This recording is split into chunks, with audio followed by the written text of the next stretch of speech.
எல்லாருடைய first phone வந்து Nokia தான் இல்லையா? யாருக்குலாம் ஃபர்ஸ்ட் போன் நோக்கியா? அந்த பாம்பு கேம் ஞாபகம் இருக்கா? பாம்பு கேம், டார்ச் லைட் ஞாபகம் இருக்கா? சூப்பர். இன்னைக்கு யார்ட்டா நோக்கியா இருக்கு? ஒரு கை கூட இல்ல, ஒருத்தட்டு இல்லையா? சூப்பர். இன்னைக்கு நம்ம கையில என்ன போன் இருக்கு? IPhone, Vivo, one plus, Realme, இந்த போன்ஸ் தான் இருக்கு இல்லையா?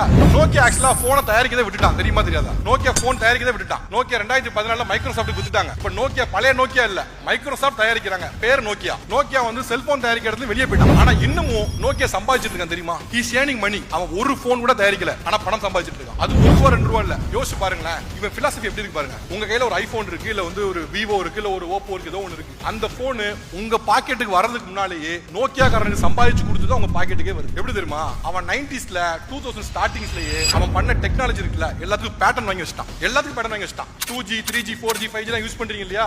அந்த பேட்டன்ட் அவனோட. இந்த பேட்டர்ன் லைசென்சிங் மூலமா நோக்கியா ஒவ்வொரு போனுக்கும் பணம் சம்பாதிச்சுக்கிட்டே இருக்கான். அது ₹1 2 இல்ல. எவ்வளவு தெரியுமா? 7000 crores சம்பாதிக்கிறான் பெர் இயர். எந்த போனும் சம்பாதிக்கல. எந்த போனும் சம்பாதிக்காம ஒவ்வொரு வருஷமும் நோக்கியாக்கு அப்ராக்சிமேட்லி 7000 crores போகுது. எப்படி? பேட்டர்ன் லைசென்சிங் மூலமா. இவ்வளவு பெரிய அப்பாட்டாக்கிற நோக்கியாவே உட்கார்ந்துட்டே சம்பாதிக்கணும்னு யோசிக்கிறான். நம்ம கடைசி நிமிஷம் வரைக்கும் ஓடுவேன், வாழ்க்கையில கடைசி சொட்டு ரத்தம் இருக்க வரைக்கும் ஓடுவேன். தப்பு பாஸ், தப்பு.